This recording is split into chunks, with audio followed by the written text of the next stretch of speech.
नमस्कार, ओम शांति। स्वागत है दोस्तों आज के हमारे कार्यक्रम द न्यू वुमन में। दोस्तों, एक ऐसा मंच जहां हम मिलते हैं अनेक प्रेरणादायक महिलाओं से जो केवल सफलता तक सीमित नहीं बल्कि अपने मूल्यों को, आध्यात्मिकता को और समाज को बहुत परिवर्तन करके दिखाई है। जो केवल स्वयं तक धारण नहीं किया है बल्कि स्व परिवर्तन से विश्व परिवर्तन कर जीवन में सफलता को पाई है। आज हमारे बीच जीता जागता एक ऐसे उदाहरण मूर्त दीदी बैठी है जो 50 वर्षों से ब्रह्मा कुमारीज में राजयोग का अभ्यास कर रही है। वर्तमान समय में आप ब्रह्मा कुमारीज भरतपुर राजस्थान से आई हुई हैं। आप है ब्रह्मा कुमारी कविता दीदी। चलिए मिलते हैं उनसे। ओम शांति दीदी। ओम शांति। दीदी कि बचपन से ही आपको आध्यात्मिकता को लेके जिज्ञासा रही है और आप आज अपने 50 वर्ष राजयोग का पूर्ण किए हैं, तो क्या ऐसा एक मैं कहूँ अंदर से जागृति आई कि आपको लगा कि मुझे भी ब्रह्मा कुमारी से जुड़ना चाहिए? वो आप हमें बताइए। घर का परिवेश ऐसा था जी। जहाँ धार्मिक वातावरण था और जहाँ एक बहुत ही सात्विक संस्कार थे। उन धार्मिक वातावरण और सात्विक संस्कारों के कारण हमारे परिवार से हमारे लौकिक बड़े भाई संस्था से जुड़े हुए थे और वो संस्था की बहुत सारी पुस्तकें और चित्र और योग की विधि जी घर में किया करते थे। तो जिसको देख करके हमें अंतः प्रेरणा आई कि ये बहुत अच्छी चीज़ है, हमें भी इसको करना चाहिए। और यहीं से मेरे मन का जुड़ाव, मेरी आत्मा का जुड़ाव योग से, ज्ञान अमृत पुस्तिका से, मुरली से और योग लगाने की जो लाल लाल लाल लाइट लगा करके जो योग करते थे वो मुझे बहुत अच्छा लगता था, जिसको मैं देखने लगी और करने लगी। तो यहाँ से मुझे प्रारंभ में हमारे परिवार में भाई चलते थे बड़े, जो कुमार हैं, आज तक भी बाबा के सच्चे पक्के बच्चे हैं और माताजी ज्ञान में जुड़े हुए थे। तो उनकी प्रेरणा से मुझे ये बचपन से ही भाव जागृत हो गया। बहुत सुंदर। तो दीदी जैसे कि आप राजयोग मेडिटेशन आप करते हैं, तो क्या ऐसा वो पहला अनुभव था कि आप इस संस्था से जुड़े और आपको फील हुआ नहीं मुझे इससे ही जुड़ के रहना है? और मैं समझती हूँ आज आप अपने 50 वर्ष पूरा किए हैं राजयोग अभ्यास का, तो उसका कुछ बताइए। मैं बचपन में जब एक बार सेवा केंद्र पर गई जी। तो सेवा केंद्र पर गीत चल रहा था, यहाँ हमारा तन होगा और वहाँ हमारा मन होगा। जैसे मैंने ये गीत सुना तो मुझे एक अलग अलग अलौकिक अनुभूति हुई और ऐसा लगा कि जैसे मैं देह से न्यारी हो रही हूँ। और इस अनुभव के आधार से आज तक भी जब ये गीत चलता है तो मुझे वो पहले दिन का ही अनुभव होता है। तो इस गीत के हृदय स्पर्शी अनुभव ने मेरे जीवन को पूर्णतः संस्था के साथ जोड़ दिया और मैं राजयोग का अभ्यास करने लगी। बहुत सुंदर दीदी, आपने बताया कि गीत के माध्यम से आपको अनुभव हुआ। और गीत और वातावरण जी, जो सेवा केंद्र का वातावरण था, जो बहनों की पवित्रता थी, जो वहाँ का संगठित माहौल था, और जब ये गीत चला वहाँ पर तो मैं एकदम पंछी बन के उड़ गई। और मैं आज तक भी उसका अनुभव करती हूँ कि जब भी ये गीत बजता है तो वो मुझे पहले दिन का उपस्थिति और अनुभूति आज भी नहीं भूलती है। बहुत सुंदर दीदी। तो उस समय मैं समझती हूँ क्या आयु रही होगी, क्योंकि हर एक लड़कियों को लगता है कि मैं कुछ पढ़ लूँ, मैं कुछ समाज सेवा कर लूँ, मैं अपने पैरों पे खड़े हो जाऊँ, पर आपने ये आध्यात्मिकता का ही राह क्यों चुना फिर? मैं 12 साल की उम्र की बात बता रही हूँ अपनी, कि जब मैं 12 वर्ष की थी और 12 वर्ष की उम्र में मुझे ये प्रेरणा मिली और मैंने ये सोचा, मेरा भी स्वप्न ऐसा ही था जो आप बता रही हैं कि मैं पढ़ लिख कर पैरों पर खड़ी हूँ। लेकिन जैसा कि घर परिवारों के अंदर अंधविश्वास रूढ़िवाद होता है, तो हमारी लौकिक दादी माँ थी, वो हमें पढ़ने से रोकती थी और वो ये कहती थी कि लड़कियों को ज़्यादा नहीं पढ़ाना चाहिए। लेकिन मेरी लौकिक माताजी का स्वभाव था कि वो ये कहती थी, वो शहर की रहने वाली थी और हमारे पिताजी गांव के रहने वाले थे। तो मेरी माताजी हमेशा यही हम में बल भरती थी कि पढ़ो लिखो योग्य बनो। और मुझे भी पढ़ाई में बहुत रुचि थी, तो मैं पढ़ने के लिए आतुर रहती थी। तो हम कोशिश करते थे दादी जी को घर के कार्य करने के बाद मनाई, और मनाने के बाद हम पढ़ाई पर स्वतंत्रता से पढ़े। ऐसे हम छुपके तो पढ़ते ही थे दादी जी से, और हमारी माँ भी हमें मदद करती थी पढ़ने में, वो भी प्रेरित करती थी, लौकिक माँ। तो इस प्रकार से हमें ये स्वप्न था कि पढ़ लिख कर अपने पैर पर खड़े होना है, स्वावलंबी बनना है। तो वो संस्कार शुरू से थे। लेकिन हमें यही सिखाया जाता था कि तुम नारी हो जी, नारी का ज्यादा पढ़ना, घर से बाहर रहना ये उचित नहीं है। नारी को मर्यादा के अंदर, घर के अंदर परिवेश में ही रहना चाहिए। तो ये हमें संस्कार दिए जाते थे। लेकिन हमारी लौकिक माँ और हम इनको मर्यादाओं को पालन करते हुए शिक्षा को महत्व देते थे। और वो शिक्षा को महत्व देने का ही परिणाम ये था कि हमने दादी जी की इच्छा के खिलाफ एमए किया संस्कृत से जी, और फिर पीएचडी तक करने की कोशिश की। और ये था स्वप्न मेरा ज्ञान में चलते हुए कि मुझे नौकरी करनी है, जी, पूर्ण रीति समर्पित नहीं होना है, मुझे राजयोग का अभ्यास करना है, शिक्षा को अपने जीवन में अमल में लाना है, और मुझे ऐसे निर्बल असहाय लोगों की मदद करनी है जो अर्थ के अभाव में अपनी क्षमताओं को बाहर विकसित नहीं कर पाते।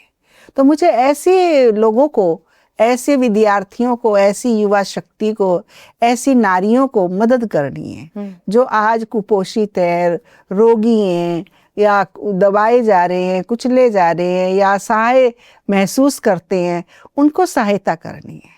ऐसा मेरा स्वप्न होता था और मेरा ये लक्ष्य भी पक्का था। और उसी उम्मीद के आधार से हर वर्ष मुझे पढ़ाई के अंदर सफलता भी मिलती जाती बहुत थी। सुंदर।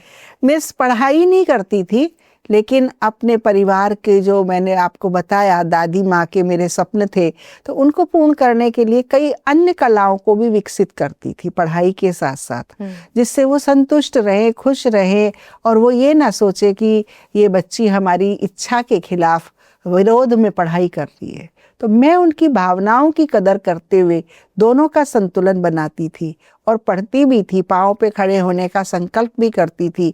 और जब मेरी पढ़ाई और जब मेरी सफलता एमए तक मुझे प्राप्त हुई, तो फिर तो मैंने ये सोच लिया कि अब मुझे सर्विस करनी है, और सर्विस करके धन अर्जित करके मुझे असहाय लोगों की मदद करनी है। आप एमए कर लिए, उसके बाद फिर आप ऐसे समाज सेविका के रूप में कुछ कार्य किए कि फिर डायरेक्ट आप ब्रह्मा कुमारी से मैं डायरेक्ट ब्रह्मा कुमारी से जुड़ गई। जी, जी, क्योंकि मेरी पीएचडी चल रही थी, मेरी सिनॉप्सिस तैयार हो चुकी थी, और मेरा पक्का ध्येय था कि मुझे राजयोग, संस्कृत साहित्य में राजयोग का क्या महत्व है, इस पर ही मैं रिसर्च कर रही थी। तो लेकिन इसको करते करते मुझे एक दिव्य अनुभूति हुई। क्योंकि मेरा बाल्यकाल से ही मुझे याद है कि मुझे देवी देवताओं के साक्षात्कार होते रहते थे। चाहे वो श्री राम हो, चाहे श्री राधे हो, चाहे श्री कृष्ण हो, माँ संतोषी हो, हनुमान हो, इन सब देवी देवताओं के अद्भुत साक्षात्कार, दिव्य साक्षात्कार मुझे बाल्यकाल से ही होते थे। तो दीदी आपको एक अंदर से डर सा नहीं लगता? डर नहीं लगता था, बल्कि मुझे बहुत अच्छा लगता था। बल्कि मैं आपको बताऊं, मुझे अव्यक्त बाप दादा ने बहुत पालना दी, अव्यक्ति पालना बहुत दी। मैं जब 12 साल की थी, तभी से मेरे चारों तरफ फरिश्ते ही फरिश्ते एक आकार के रूप में मुझे घेर लेते थे, और वो मुझे बहुत अच्छे लगते थे। एक दो बार मैंने परिवार वालों को बताया, तो मेरी दादी माँ ने कहा कि इसको कुछ ऊपर का इविल सोल का प्रभाव है। जी। तो वो झाड़ फूक करने लगी। लेकिन वो मुझे इतने अच्छे लगते थे, उनकी अनुभूति मुझे इतनी लाइट करती थी, इतनी अपनापन देती थी कि मैं उनको बार बार करना चाहती थी। तो फिर एक दो बार बताने के बाद वो तो उन्हें रोकना चाहते थे, और मैं उनको बार बार मिलना चाहती थी। तो वो फरिश्तों से उन अनुभूतियों को मैं बार बार करने के लिए मैंने बताना छोड़ दिया। तो इस प्रकार से मुझे दिव्य अनुभूति अव्यक्ति बाप दादा की पालना से भी वो साथ साथ होती थी। तो इस प्रकार से मैं आपको बताना चाहूँ कि जब मेरा ये लक्ष्य था कि मुझे तो पीएचडी पूरी करके जॉब करना है और लोगों को मदद करनी है, और अपने पांव खड़े होकर सबको मदद करनी है, देश की सेवा करनी है, ये मेरा लक्ष्य था। तो दीदी आप राजस्थानी फैमिली से ही हैं? नहीं, मैं उत्तर प्रदेश से हूँ, ओके मेरठ से हूँ। जी दीदी। जहाँ मेरठ यूनिवर्सिटी से जी, मैंने जी। एमए किया और मेरठ के ही हम लोग रहने वाले हैं उत्तर प्रदेश के।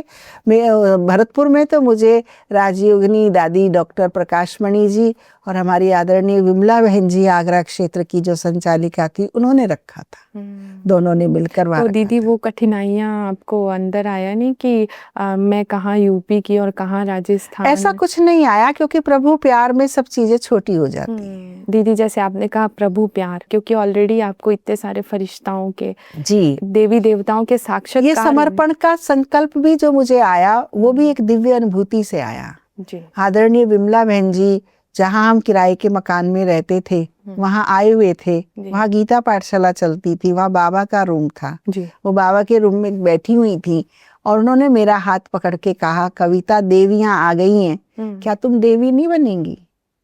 तो मुझे दुर्गा अष्टभुजाधारी शेर सवारी का भी बहुत अनुभूतियां होती थी, बहुत साक्षात्कार होते थे, बहुत पेपर आउट होते थे। जैसे मैंने ग्रेजुएशन और पोस्ट ग्रेजुएशन किया तो मुझे 5 क्वेश्चन दुर्गा माँ दे जाती थी कि बच्ची ये कर लो आप जी। और इसके अलावा कुछ करने की जरूरत नहीं है। जी। और मैं अनुभव करती थी, मैं कितनी भी पढ़ाई करूं लेकिन वो 5 क्वेश्चन पेपर में जरूर आते थे। ऐसी सिद्ध और साधक की स्थिति दुर्गा के साथ मेरी बाबा के ज्ञान में चलते चलते भी थी। तो इस प्रकार से मेरा मन और बुद्धि जो थी उन दिव्य अनुभूतियों में, दिव्य साक्षात्कारों में और अव्यक्ति पालना में ही लगी रहती थी। अन्य कोई मेरे को सूझता ही नहीं था, सुहाता ही नहीं था। तो इस प्रकार से मैं दीदी के पास आई और दीदी ने मुझे ये कहा और मैंने उनको अपनी खुले नेत्रों से दुर्गा के स्वरूप में देखा, दीदी को। और बस वो पल था कि मेरा जीवन परिवर्तन हो गया। मैं दीदी तो चली गई सेंटर पर, लेकिन मैं फिर दीदी के उस रूम में गई और रूम में जाकर 5:30 बजे का शाम का टाइम था और मैं वहाँ ध्यान में बैठ गई। जैसे ही मैं ध्यान में बैठी तो मैं बॉडी से डिटैच हो गई और वो बॉडी से डिटैच में 3 घंटे तक रही। कैसा अनुभव हो रहा था? लाइट ही लाइट, प्रकाश ही प्रकाश, गोल्डन रेड लाइट थी, निराकारी स्वरूप में थी। और जब प्रकाश का पुंज मेरे पास आता था तो मैं खुश होती थी और जैसे प्रकाश का पुंज मुझसे दूर जाता था तो मैं रोने लगती थी। तो इस प्रकार का 3 घंटे में बॉडी से कैसे डिटैच हो गई मुझे पता ही नहीं चला और कहाँ मेरे 3 घंटे बीत गए मुझे पता नहीं चला। तो जैसे ही मैं ये ध्यान कक्ष से अनुभूति करके निकली तो तैसे ही मेरे लौकिक भाई ने मुझे बाबा की जीवन कहानी का पहला भाग पढ़ने के लिए दिया। जी। तो मैंने पहली बार ये बाबा की पुस्तक पढ़ी थी। ज्ञानामृत और मुरलियाँ तो मैं पढ़ती थी लेकिन कोई अन्य साहित्य ऐसे मैंने ठोस नहीं पढ़ा था। लेकिन बाबा की जीवन कहानी का पहला भाग मैंने शाम को 8:30 बजे से लेकर सुबह 5 बजे तक पूरा पढ़ लिया। रात भर पूरी रात मैंने उसको पढ़ा और पढ़ने के साथ साथ मैंने अपने कानों के रिंग, नाक का मोती और हाथ की जो मेरी रिंग थी उसको उतार दिया और लौकिक भाई के सफ़ेद कुर्ते पजामे, कलर्ड कपड़े छोड़ दिए और ये डिटर्मिनेशन हो गया। अपने लौकिक फादर को मेरठ पत्र लिख दिया, ये आगरा की बातें हैं। मैंने लौकिक फादर को पत्र लिख दिया कि मेरा स्वयंवर हो गया है, आप आकर देख जाइए।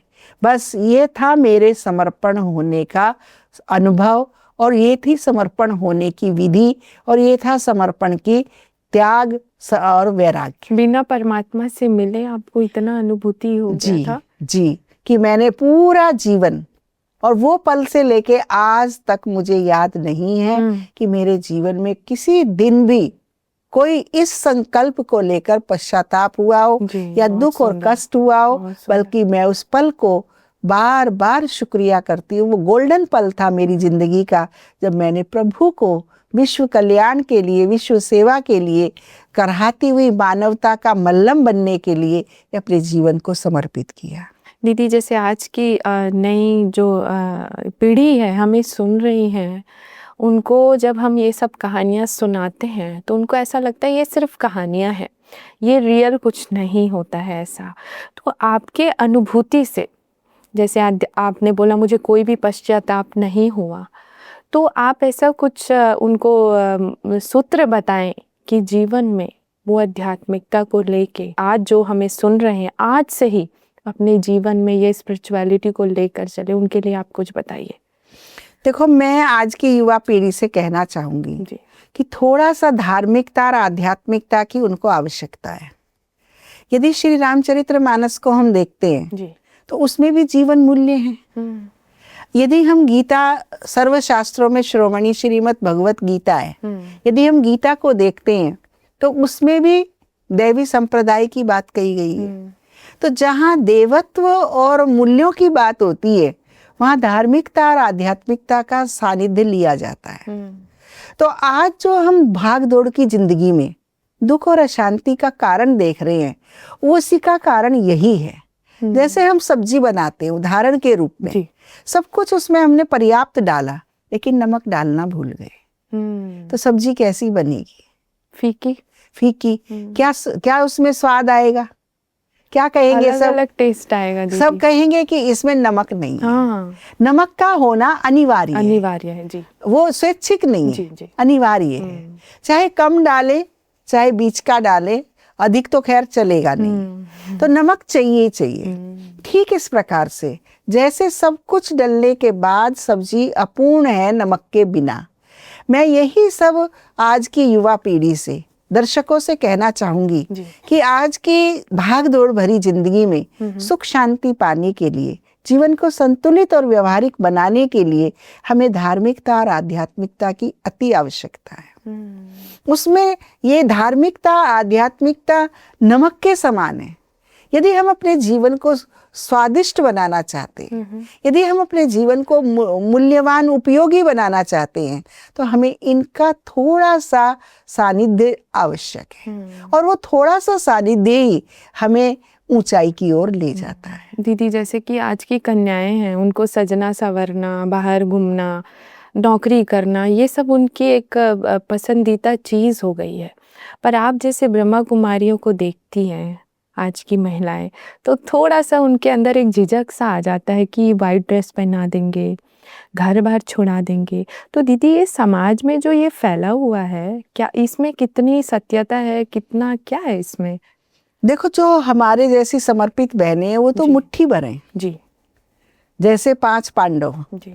लेकिन बहुतायत तो हमारी संस्था के अंदर वही है। 95% लोग हमारी संस्था में वो हैं जो घर गृहस्थ में रहते हैं, वंडरफुल, कार्य व्यवहार करते हैं और विभिन्न कार्य क्षेत्रों से जुड़े हुए हैं। तो आप देखिए, चाहे वो महिलाएं IAS हैं, चाहे IAS हैं, चाहे इंजीनियर हैं, अभियंता हैं, चाहे वो पुलिस में है, प्रशासन में है, कहाँ भी हैं वो, लेकिन वो कार्य व्यवहार से जुड़ी हुई हैं, परिवार से जुड़ी हुई हैं। उन परिवारों में और कार्य क्षेत्रों से जुड़ करके जब इस आध्यात्मिकता का, जैसे हम रेगुलर वे में मोबाइल का कितना प्रयोग करते हैं, लेकिन उस मोबाइल को अगर हम चार्जर नहीं लगाएंगे तो मोबाइल कोई काम का नहीं, बंद रहेगा, डब्बा बन जाएगा। जी। ठीक इस प्रकार से जैसे मोबाइल को चार्जर लगाना कंपलसरी है और मोबाइल को चार्ज में लगाकर ही हम दिन भर उसको यूज कर सकते हैं, उसके विभिन्न फंक्शन का उपयोग कर सकते हैं। ठीक इस प्रकार से हम अपने जीवन को बहुउपयोगी बनाने के लिए हमें आध्यात्मिकता का चार्ज होना बहुत जरूरी है। तो ऐसे ही हमारे घर परिवार में रहने वाली महिलाएं, आवश्यक नहीं है कि श्वेत वस्त्र पहने, लेकिन मन की सात्विकता और आध्यात्मिकता हमारे मन की चॉइस को हल्का बना देती है। वो हल्के कलर के भी कपड़े पहनते हैं, श्वेत भी पहनते हैं ओकेजन्स पर, और वो कलर भी अपने शादी में, ब्याह में, परिवारों में, आयोजनों में वो कलर भी पहनते हैं। तो ऐसा नहीं है कि कोई नौकरी करना अपराध है, नौकरी कर सकते हैं, घर परिवार में रह सकते हैं, कलर कपड़े पहन सकते हैं, लेकिन मन का सात्विक आध्यात्मिक होना वो बहुत खूब। जी, मतलब आप ये कहना चाह रहे हैं कि बाहरी रूप से आप कितने भी सजे सवरे रहें, लेकिन आंतरिक शक्तियों की, आंतरिक गुणों की आपको बहुत आवश्यकता है। बहुत सुंदर दीदी। दीदी, जैसे कि आप सभी बहनों को मैं देखती हूँ, बहुत अलग अलग उमंग उत्साह में रहते हैं। क्या ऐसा प्रभु प्रेम का, जैसे मैंने लास्ट क्वेश्चन में पूछा, क्षण रहा कि आप परमात्मा से मिले? जैसे आप सभी कहते हैं कि हम जन्म जन्म से प्यासी आत्माएं हैं, क्या वो पहला क्षण था, मैं कहूँ अनुभव था, जब आप परमात्मा से मिले थे? मैं सनस्सी की बात आपको बताना चाहूंगी। जब मैं पहली बार माउंट आबू ओम शांति भवन में बाबा से मिली जी और बाबा से मिलते समय बाबा ने मुझे जो दिव्य अलौकिक दृष्टि दी, जी। जब हम मंच पर चढ़ते थे तो मंच पर चढ़ते ही हम तो अशरीरी बन जाते थे, हम विदेही बन जाते थे। जी। तो कह के जाते थे कि बाबा जो हमें वरदान देंगे वो आप कोई दूसरे से नोट कर लेना, हाँ। क्योंकि हम तो स्थिति से बाहर हो जाते थे। सुनना, नोट करना, ये कंट्रोल से बाहर हो जाता था। तो जैसे ही मंच पे चढ़े और बाबा की शक्ति की तरंगे हमें मिली तो हम बॉडी से डिटैच प्रकाश की देह में हो गए और प्रकाश स्वरूप बन गए। और बाबा ने वरदान दिया कि कितनी हिम्मतवान हो, हिम्मत से सदा आगे बढ़ती रहेंगी, तुम शेरनी शक्ति हो। ऐसे बाबा ने पहली मुलाकात में मुझे ये वरदान दिया और ये वरदान पाकर के मैं हमेशा इस वरदान को अपने साथ रखती हूँ, क्योंकि कहा जाता है पहली मुलाकात कभी भूलती जी नहीं है। ये दुनिया में भी पहली कहते हैं। मुलाकात जी। जो है वो हमेशा याद रहती बहुत है। खूब। तो मुझे ये हमेशा याद रहता है कि कभी भी हिम्मत और उत्साह मेरे कम नहीं होते और मुझे यही लगता है कि बाबा चला रहा है, बाबा करा रहा है। बाबा माने सर्वशक्तिवान, ऑलमाइटी ऑथोरिटी, वो सुप्रीम सोल, सुप्रीम फादर, जिसे हम भक्ति मार्ग में कहते आए, जन्म जन्मांतर कहते आए। त्वमेव माताश्च पिता त्वमेव, त्वमेव बंधुश्च सखा त्वमेव। अब वो माता पिता, पेरेंट्स बन के, गार्जियन बनकर वो हमारा संरक्षण कर रहे हैं, वो हमारे केयर टेक कर रहे हैं, वो हमें परमात्मा मार्गदर्शन कर रहे हैं, वो हमें गाइड बन करके मार्गदर्शन कर रहे हैं कि हमें जीवन के पथ पर किधर चलना है। जब हमें वो कंपेनियन जीवन साथी ऐसा मजबूत मिलता है और उसकी अनुभूति हमारे मन के अंदर, बुद्धि के अंदर रहती है, तो हम अपने आप में एक एम्पावर्ड फील करते हैं, सशक्त फील करते हैं और वो सशक्ति जो है हमें उमंग उत्साह देती है। बहुत तो मैं तो ये चाहूंगी कि आज की जो हमारी युवा पीढ़ी है, नई महिलाएं हैं जो बहुत हारी थकी, बहुत मेहनत कर रही हैं, बहुत श्रम करती हैं, अपनी क्षमता से अधिक करती हैं, लेकिन उस क्षमता से अधिक करते हुए अगर वो थोड़ा रिलैक्स होना चाहते हैं तो कुछ पल आध्यात्मिक चिंतन के लिए निकाली, कुछ पल वो राजयोग के लिए निकाली, तो वो अनुभव करेंगी कि कार्य क्षेत्र में उन्हें बहुत मदद मिलेगी। उनकी जो थकान है, जो उदासी है, जो परेशानी है, तनाव है, वो दूर हो जाए। बहुत सुंदर दीदी, मैं समझती हूँ आज जितने भी आपने अमूल्य हीरा रत्न कहूँ ऐसा आपने बताया है, ज़रूर हमारे श्रोताएं जो सुन रहे हैं आज से ज़रूर अपने जीवन में धारण करेंगे। बहुत बहुत धन्यवाद दीदी। ओम शांति। तो दर्शकों, आज हमने सुना संग का ध्यान, जैसे दीदी ने बताया कि वो जीवन में एक परमात्मा संग में रंग के आज अपने जीवन को इतनी सशक्त बनाई है और इतना शक्तिशाली महसूस करती है। तो आप भी चेक करिए कि आप किसके संग में रंगे हैं, कहीं उसका रंग आपको तो नहीं लग रहा है या आपका रंग उसको नहीं लग रहा है, तो ज़रूर संग का ध्यान रखिएगा। आज के हमारे बातचीत से मुझे पूर्ण विश्वास है कि आपको बहुत सारे खजाने मिले होंगे। ऐसे ही विशेष टॉपिक्स लेके आपके लिए फिर से हाजिर होंगे। तब तक के लिए नमस्कार।